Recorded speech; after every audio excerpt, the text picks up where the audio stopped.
I come to tell you all of Him, and the way to encase Him in your bosom, and of the discipline which brings His grace to those of you who have asked me to guide you to my beloved silently talking mind, or speak to you through a gentle, significant glance, or whisper to you through my love, or loudly dissuade you when you stray away from Him.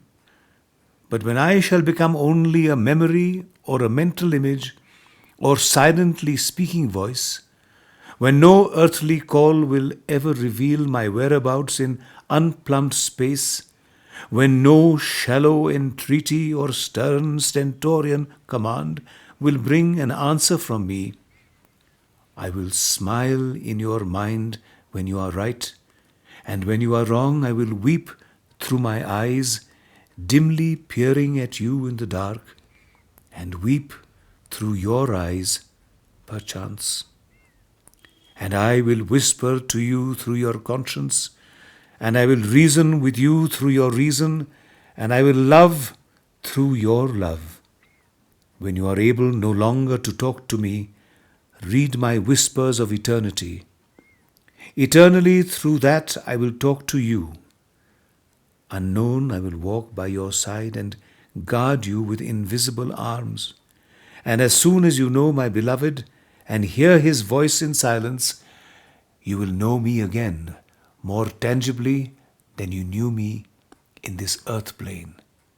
And yet, when I am only a dream to you, I will come to remind you that you too are naught but a dream of my heavenly beloved. And when you know you are a dream, as I know now, we will all be ever awake in Him.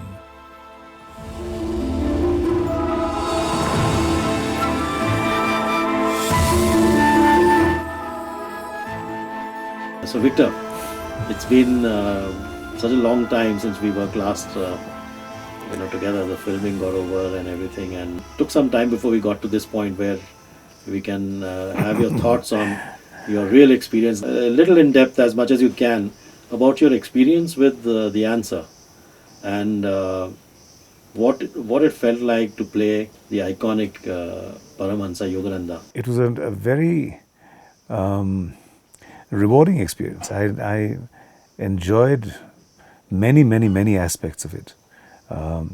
From meeting Swami Kriyanand at the very beginning, and I met Kavita, who was the producer, and all in that one evening at the auditorium when Kriyanand was actually singing and performing on stage.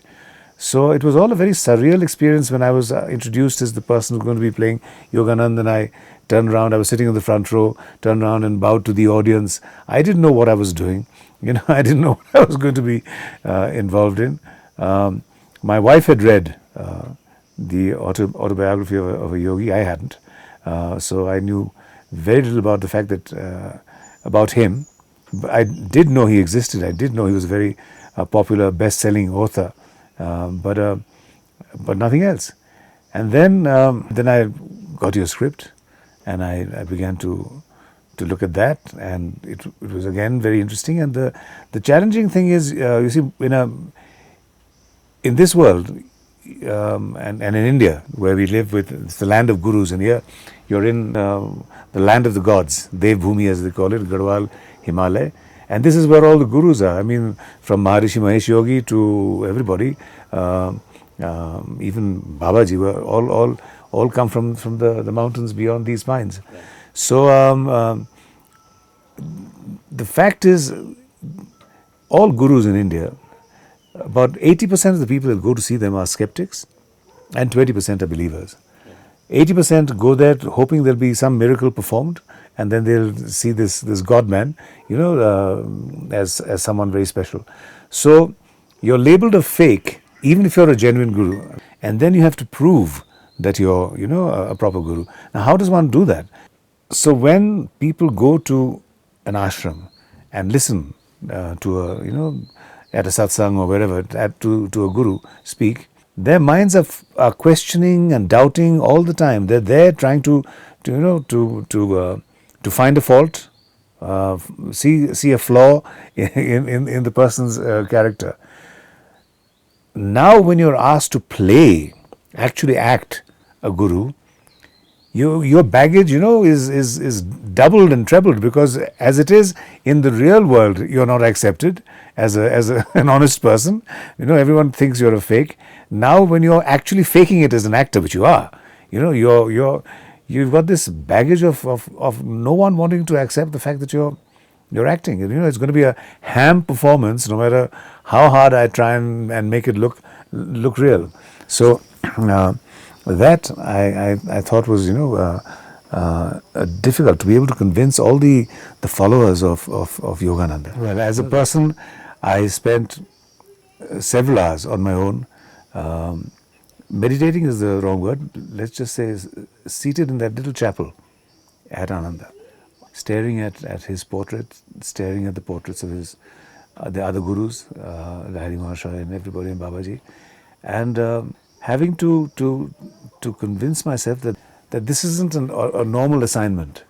In order to be able to do justice to somebody who is so revered, and justifiably revered in the minds of thousands, one has to develop a certain sense of honesty, and accepting the fact that you are actually portraying somebody who was really a great human being. And that sense of honesty, if that doesn't come through your eyes, your expression, then no one will like your performance. The greatest quality that I appreciated about you was your complete obedience, as far as I was concerned. And a director can hope for nothing greater than for an actor who's done so much work, to take instructions from me so completely. And how does that happen? I mean, has that always been your Yes, there are two things that I started acting when I was 5 years old with the Irish Christian brothers, who even kicked me to be able to teach me the craft. And they were trained at RADA and places like that, so my training was absolutely thorough and completely solid. And then as an actor over there, today you were pulling the curtain, tomorrow you were prompting, third day you were painting sets, and fourth day you were maybe playing the lead. So you went through all the phases where you were an entity once and you were a non-entity the next time. So filling your head with some kind of stupid idea that you're somebody special, because you're an actor, was never my scene. So that never ever bothered me. Right. The other thing that I was taught through drama is the director is in. He is God. In David Lean's film A Passage to India, I had a line which said, I was young and we were in love. So that's it. And so David said, cut, print, okay, let's go. And the camera and everything picked up. And we were walking, this is on the hillside out in the... And then he suddenly stopped and he said, Maggie was his script lady. He said, show me the script. And he looked at it. He said, Victor, what did you say? I said, I was young and we were in love. He says, no and in there. Wow. You see, because he has worked for 3 years on that script. It was easy for him to say, I was young and we were in love. He said, no, I was young, we were in love. Is completely, And you see, you learn so much from that. See, the man had worked for 3 years on the script. Every single word was important. He knew why the and wasn't there. And I had to now make sure I said it without the and. But I think being in all honesty and being very fair to all sides, I do believe that we have to be the way we have to be.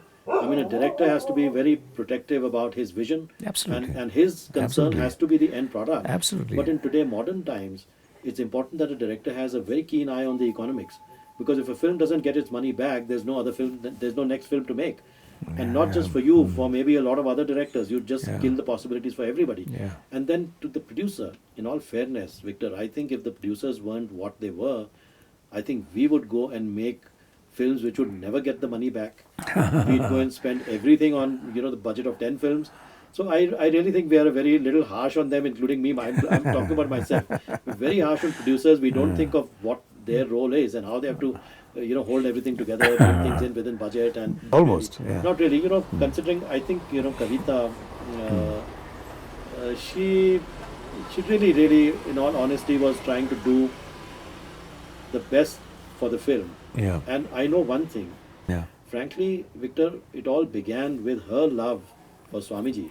Huh. And that, is what got this whole film rolling. Because somewhere he sensed that she was the person who would bring this film, in the way it needs to be, brought in. Okay. Okay. You need a producer to love the project. Yes, that she had a definite emotional attachment, Yes. which I was aware of, And devotional. and devotional, and so I respected that aspect of it all the time.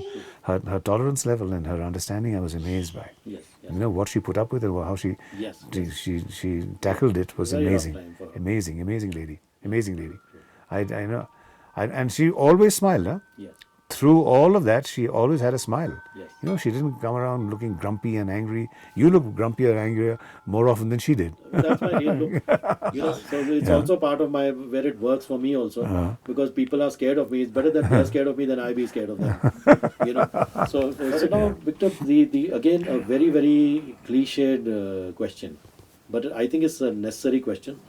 Is that what was your method of preparing for the role of Paramhansa Yogananda? Okay, I read the book, obviously, and then I watched as much footage as I could possibly lay my hands on. Right.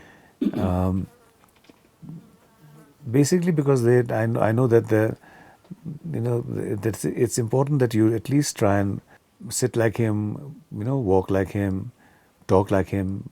Some of as you once pointed out, the normal concept of a guru is a very soft-spoken, gentle, person who's, whereas Yoganand was a real bong, a Bengali, who didn't mince words. He liked to be loud, and so it's that was a contradiction in terms. So I'm sure you'll find people looking at the performance and saying, why was he so loud? Yes. But Yoganand was like that. Yes. And that's what I picked up from the footage that I saw. True. And his stance, his sudden movements, his bobbing up and down suddenly, out of excitement. True. And that's it. And then thereafter it was my staring deep into your soul, into Kriyanan's soul, into Jyotish's soul, and into everybody's soul that talked to me. I penetrated beyond your eyes to see where your Yogananda came from. True. And my preparation came from exactly what you all thought of Yoganand. I was able to, extract without your knowing, that I was doing it. And that, plus the moments of silence that I had in the chapel over there, was my preparation, really. And Could you remember some of the scenes that any special scene that moved you the most? the scene when Leon first comes to me, was something that I thought was fantastic. My death scene, was a strange Yes, experience. I know what that can be. Yeah. I need to tell you something since you haven't seen the film. It's about 20% of the budget of the film has gone into VFX, Okay. which is strange because I call that the invisible VFX of Okay. the answer. Okay. Where it's not somebody flying, it's not buildings Sure. falling, and it's not some lightning and thunder. Yeah. But a lot has gone into beautifying the film because surprisingly we had a cloudless sky for the whole schedule. America has some beautiful skies. Yes. There was not a cloud in the sky. It was hot. As you know, in July of we were course. flying in that 40 degrees Yeah, absolutely. heat. Yeah. And the grass was all brown. There was no greenery. There was no flowers. Very little. There were very little. Yeah. And everywhere otherwise it's supposed to be beautiful. Everything's supposed to be in bloom. Yeah. There was nothing. So we had to add a lot in post. So do you put tulips in? Or We put tulips, Did you? we put flowers, we put grass, we put clouds, okay. a lot of stuff. And there again, great. I must tell you that I don't think there's a producer alive who would let you spend 25% of the budget on invisible VFX, Yeah. where people are not flying. Yeah. Very good. And we created a period from the 20s to the 50s in 38 days with that limited budget. Yeah. So we had a lot of chroma, we had Yeah, wire yeah, removals and all yeah, that, but yeah. the main work was the beautification and adding rays and light and things, and beautifying the film. Okay. So for which reason I think one day you must quietly watch the film. I'll argue. So could you tell us something about the experience with this film? Where does that exactly fall in? Yeah. I was amazed at the amount of research you've done. I was amazed at how before every bloody shot I had to be careful about it, because there was a man watching me who knew exactly how it was meant to be played, exactly why that scene had been written the way it had been written. And when we had a few moments of controversy, not with me, but with others, I saw you appear with these pages flagged, and and the research and the justifying, what you had written and what we were supposed to do. And it brought back David Lean, who did the same thing with Peggy Ashcroft. He called us, because she didn't like a certain line. He worked out in the evening, he called us to his room, and he had volumes of homework he had done for that one line. So there's nothing that's an accident. And I have to say this in all honesty, to your face. You're one of the finest directors I've worked with. You have a sense of integrity and honesty that is very rare and very precious. And that was one of the joys of this production. So now, just a few things more. I would like to ask you, what did you think of Leon, who plays such a huge, he's got such a huge responsibility playing Swami Kriyananda, and without having any background of any kind, and what did you think of his work? I'll go back to the scene that we did last. When he comes to meet me for our first meeting, and for somebody with such little experience, he put in such a stunning performance. I think he's a fabulous actor. Yes. I don't know where he'll grow in life, and what great roles he might receive or not receive, but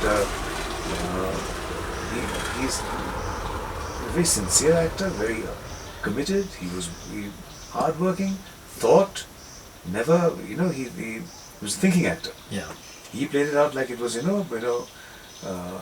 a David Lean film or a Scorsese film, and as important to his life and career as anything could be. True. And so that I admired in him every day. He took it so seriously and so sincerely, and he's a lovely man. I must let you know what he shared with me is, again, he played off your, who was in front of him. He said, when I have an actor like Victor Banerjee, in front of me, what do? He says, I need to be at my best. And he says, I didn't know what I was going to do when I meet him. But then he says, the first day that I met him, he says he found you so grounded and so humble and everything. And you wore your success and everything so lightly that, he was reassured. And then he says the last thing that really clinched it for him is that you wore the same cologne as his father. Oh, really? And he says that triggered, this is it's so interesting to this how actors work, Sure. That the man, he says that his cologne is the same fragrance as my father uses, and I'm almost like it's almost like a father-son relationship with Paramhansa Yogananda and Kriyananda. Wow. Lucky man. So he says that worked for me. It's just such a brilliant observation, Fantastic. That's fantastic. Man. So I've always been waiting to share this with you, that this is what that's fantastic. Worked. For him. That's terrific. That's a lovely story. Yes. I'll use that story when I talk to you. You must. Yeah, that's fantastic. And to me, it's so fascinating. You're part of our job. Yeah. Is these fascinating insights that you get into how people, the tools that people use in this craft. Absolutely. It's not just people sit there in a hall and see an actor doing something and they think it's very easy. Yeah. They don't know the tremendous amount of struggle that an actor goes through to look at a piece of black metal and and emote and be somebody else. So, is there anything else that you recollect about this whole project and what you did in America? And I am not very good at anecdotes. I'm not very good at but there's just far too much from. But it's the love. It's the love that I shall never get over. Yeah, that's it. Wonderful. So Victor, I must thank you. It was such a wonderful experience working with you, and I thank you in all humility for being a Please. part of this project. I have to humbly thank you for having taken me in the role, Not at all. having helped me, perform, and having accepted, my performance. That is a great achievement in my life, and I humbly worship you. Thank you so much. Thank you. And I look forward to the next project with you. That is the most important line in this interview. Thank you. Thank you.